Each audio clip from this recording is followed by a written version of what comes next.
आयुष्यभर लोकात राहून काम केलं आणि त्यामुळेच तुम्ही मला आजवर 6 वेळा विक्रमी मताधिक्याने विजयी केले।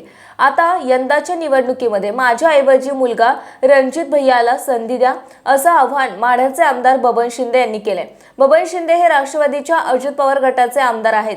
बबन शिंदे यांच्या या वक्तव्यानंतर ते माढा विधानसभेच्या रिंगणात नसतील यावर शिक्कामोर्तब झाला आहे। आमदार बबन शिंदे हे शरद पवार यांचे निकटवर्तीय म्हणून ओळखले जातात।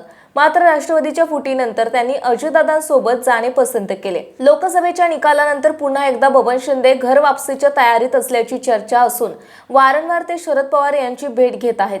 शुक्रवारी पंढरपूर तालुक्यातील विविध विकास कामांच्या उद्घाटन प्रसंगी आमदार शिंदे यांनी पहिल्यांदाच थेट मुलाला निवडणुकीत उतरवणार असल्याचे जाहीर केलं।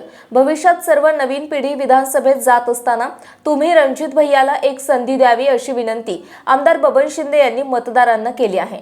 बबन शिंदे म्हणाले की पंढरपूर तालुक्यातील 42 गावे ही माढा विधानसभा मतदारसंघात असून आपण या भागात खूप काम केले आहे। मला तुम्ही प्रत्येक वेळेला भरभरून मताधिक्य देऊन विजयी केले, तशी एक संधी आमच्या रणजित भैयालाही द्या, तो कसे काम करतो ते पहा। जर तुम्हाला काम नाही आवडलं तर पुढच्या वेळी मत द्यायची की नाही ते ठरवा, मात्र या वेळेला भैयाच्या पाठीमागे उभे राहा। आमदार बबन शिंदे म्हणाले की कामाच्या माणसालाच निवडून देणे गरजेचे असून प्रत्येक वेळी माझ्याकडून जास्तीत जास्त कामे करण्याचा प्रयत्न मी केला आहे।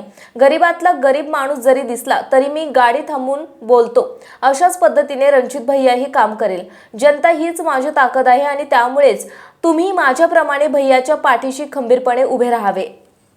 आपल्या परिसरातील बातम्या पाहण्यासाठी आजच आमच्या द क्राइम एक्सप्रेस न्यूज चॅनलला YouTube वर सबस्क्राइब करा आणि बेल आयकॉन प्रेस करा।